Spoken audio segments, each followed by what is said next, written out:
So let's go through how do we find an angle in a triangle. When we're solving for an angle in a triangle, we're going to use the same procedure that we used with the tangent function, but now we need to determine which function will be used. Okay, so we can't just assume that we're going to always use the tangent function. Now we need to figure out which function we're going to be used. This is going to be determined by the data that is given or needed. Okay, for right now, we're always going to be given two sides. When we're finding an angle, we're always going to be given two sides, but sometimes we might need to find one, and we'll get into that in our next lesson. So based on the data that is given or needed, we're going to determine which of our functions we are going to use. Okay, so we're going to determine which of our functions we're going to use. All right, so let's find the measurement of angle A. Okay, angle A is down here. So what we're going to do is we're going to try to find what is this measurement right here. And I'm going to label that as theta. There we go, there's theta. We want to try to find what is theta right here. The first thing that we do is we label the triangle with the hypotenuse, the adjacent, and the opposite sides. Hypotenuse should be fairly straightforward again. It's always the side that is not touching the right angle. The side that is touching the right angle and the given angle, or the angle that we want to find, is our adjacent side. And that means that our third side is the opposite. So we have our hypotenuse, our adjacent, and our opposite sides. Now, number two is to determine the formula to use to find the angle. This is based on the data that we are given. So what are we given? So I'm going to put in here given data. We know that the hypotenuse is equal to 13, and we know that the adjacent is equal to 5. Well, if we really wanted to, we could find the opposite. We could use Pythagorean theorem to find the opposite. Now, in this case, it's actually, this is a Pythagorean triple, so it's going to not have any decimals, but often it's going to have some decimals. And if it has decimals, then that means that our opposite side is not going to be exact. Okay, it's going to be rounded.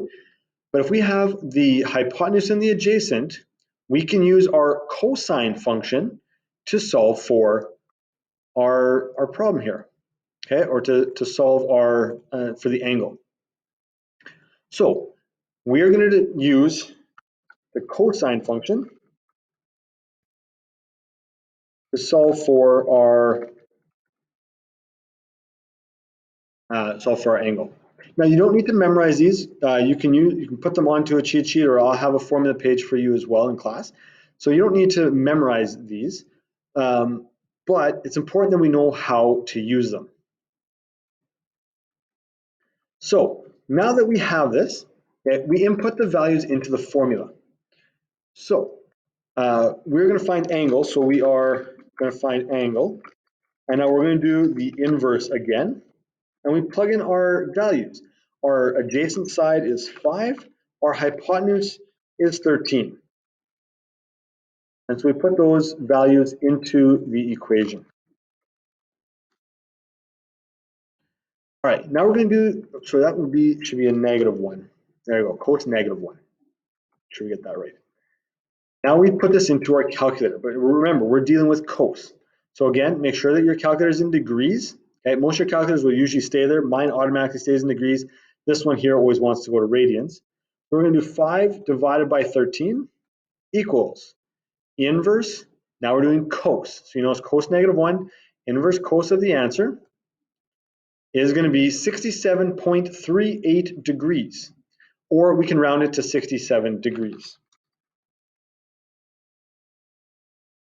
So this angle is 67 degrees. Now, if we were trying to find angle C, okay, we would then have the opposite and hypotenuse, and then we would use cosine. Okay? But we don't actually even have to do that because we know that all three angles add up to 180 degrees, and so we could just subtract 90 minus 67, and we would come up with angle C in this case as well. So that would be an option that we could do as well using our given data.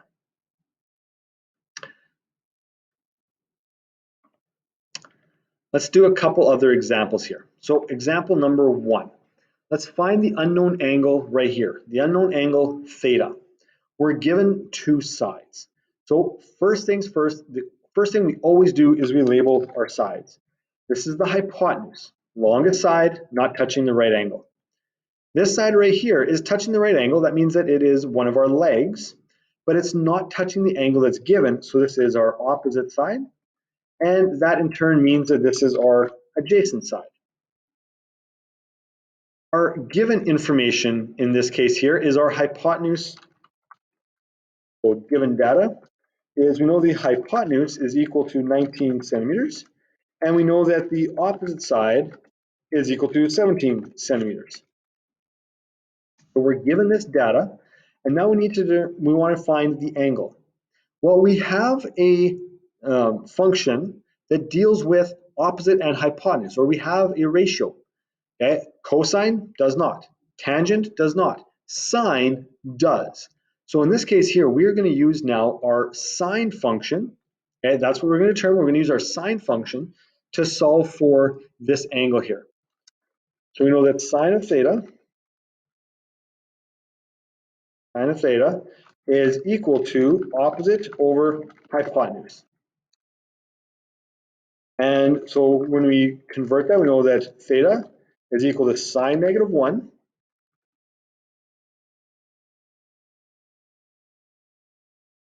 sorry about that, of opposite, which we said was 17 centimeters, we have that right here, over the hypotenuse of 19 centimeters. Oh, once we have this, now we can go through and figure out what our angle is, or figure out what angle theta is there. And we use our calculator again. We do 17 divided by 19 equals, and we're going to get a decimal. That's good. We're supposed to get a decimal. For sure for sine and cos. For tan, we might get a whole number in there as well, but we'll usually get a decimal. Now we're in degrees, so that's good. So we do inverse, cos, and I have to answer. You may not have to. Again, we'll go through that in class on your calculators. And when I hit equals, I get 26.52, which rounds to 27 degrees. So our answer is 27 degrees. Done. There's our angle, 27 degrees. Okay. Let's see. Oh, sorry, I made a mistake. I don't know if anybody noticed that. I did cos. It should actually be sine. Hopefully you noticed that. So I got my ratio. Now I do inverse sine. There we go. I apologize for that. Equals 67.47, so 63 degrees. That makes way more sense. Looking at it now again, 63 degrees. See, easy to make a mistake. But I looked at this question here, and it looked like these numbers worked out, and this looked like it was bigger than 45. So that's why I knew that 27 was probably wrong. It didn't look right to me, but I kind of had to go with it. So it is 63 degrees. Okay, let's take a look at the next one here. We want to find the measure of angle Z. Well, angle Z is going to be on here. It's right here, right there. So we're going to do this here. This is angle Z. I'm also going to call it theta. That's our missing angle. So I'm going to label this theta so I can put together all the other stuff from all the given data that we have there. Let's label our triangle first. We have theta already. This side here, it's our long side. Yes, it's on the bottom, but it's across from the right angle. So this is the hypotenuse. This one over here is our adjacent side because it is touching the angle that we want to find as well as the 90 degrees. So this is our adjacent side, and that means that this is the opposite side. Some of you might be like, why do we have to label that third side? I want you to label all three sides because I want you to show that you know which each side is. And that way then if you do make a mistake, I can see where that mistake was made just a little bit better. Our given data, we know that the hypotenuse is 32.2 miles. And we know that the adjacent side is 20.8 miles. All right, there's our two pieces of given information. With the adjacent and the hypotenuse, we have to recognize that this is going to be our cosine function. Okay, so we're going to need to use our cosine function to solve this one here. And again, you can put those onto a formula page. I will have a formula page for you as well. is equal to the adjacent over the hypotenuse. And when we theta is equal to cos -1 of the adjacent, which is 20.8 miles, over the hypotenuse, which is 32.2 miles. Now, if we look at this one here, the way it's drawn out might not be accurate, but it looks like it's around 45, maybe a hair above, but it looks like it's somewhat around 45. So that could be it. Again, it's not necessarily always drawn accurately.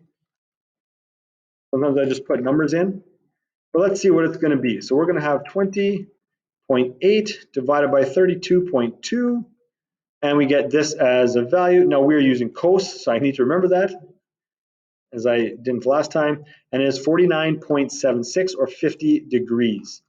So theta is equal to 50 degrees. There we go. That's 50 degrees, a little bit above 45, kind of like what we thought if this was drawn out accurately. So that's how we find that answer. Now the last one is dealing with a contextual problem, so we have words in there. And that means that we probably have to draw a diagram, or potentially have to draw a diagram. So for example 3, we're told that a water bomber is flying at an altitude of 5,000 feet. Oh boy, here now I need to draw my water bomber. So here's my water bomber. I'm sorry you're not getting to see this in class because my drawing skills are awesome. Okay, not so much. There we go. There's my water bomber. Whew, pretty good, actually. I'd say I did a good job. All right, so there's my water bomber, and it is flying at an altitude of 5,000 feet. So what we're going to do here is we're going to draw in a line to show that it is flying at 5,000 feet. All right, when you are doing a problem like this, we are always, always, always drawing out a diagram if it is not there. 5,000 feet, there's my altitude. All right, the plane's radar shows that it is 8,000 feet from the target site. Okay, what is the angle of inclination of the plane measured from the target site? Well, if it is showing the radar, it's going to be, we're going to try to do direct line. So right there's the direct line, and that's going to mean that we are going to put in a right angle triangle. We often have those. Okay, right angle triangle, always draw it out, might as well. 8,000 feet. Sometimes the way that I word questions might be a little bit difficult to catch. If you're unsure, please ask me, and I can kind of explain where things are. I don't want you to make mistakes on that behalf. All right, so now that we know this is our triangle. We're trying to figure out what is the angle of inclination of the plane measured from the target site to the nearest degree. Well, angle of inclination, okay, is this right here. There we go. Okay, we're trying to find this. If we were trying to find angle of declination, it would be this, which is, in fact, the same thing. They're identical. Okay, so we're either trying to find the one outside or the one inside. Inclination is inside, declination is outside there. All right, what is now, so then let's label here. Of course, 8,000 feet, this is going to be our hypotenuse. 5,000 feet is away from here, it's not touching, so this is our opposite. And down here, we have our adjacent side. Given information, opposite and hypotenuse, which means that we are going to be using, please say it aloud, yell it, yell it. Well, maybe not yell it, your parents may have an issue with yelling it, or you might be in class and you probably should not be yelling in class right now. So what equation are we going to use, or which function are we going to use? Opposite and hypotenuse mean we are using the sine function. So sine of theta is equal to opposite over hypotenuse.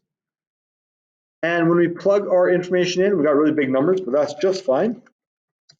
Theta is equal to sine -1 of our opposite side, which is 5,000 feet.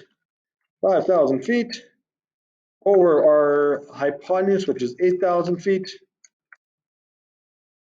And when we plug those numbers in, again, big numbers, which is just fine. Our theta, or our angle, see, 5,000 divided by 8,000 gives us that. We're using the sine function right now, so the inverse sine of our angle, and it is 39 degrees because we're going to do to the nearest degree, 39 degrees. All right, so that is how we would find the angle of inclination. Again, it's exactly the same as angle of declination, but if we had to figure out what this angle was, then we're doing something different. Okay, this is angle of inclination, this is angle of declination. They are exactly the same thing. All right, your assignment for today, or for this lesson here, is TR.02, numbers 1 to 12, I want to say. Let me just double check. Let's slide down here. 1 to 12, yeah. So that will deal with, you'll have your tan function in there, you'll have sine and cosine, and sometimes there'll be a mix of it. We need to determine which function we're going to be using before we go through and solve a question. And again, it helps to know what our given data is and what based on what we're trying to find.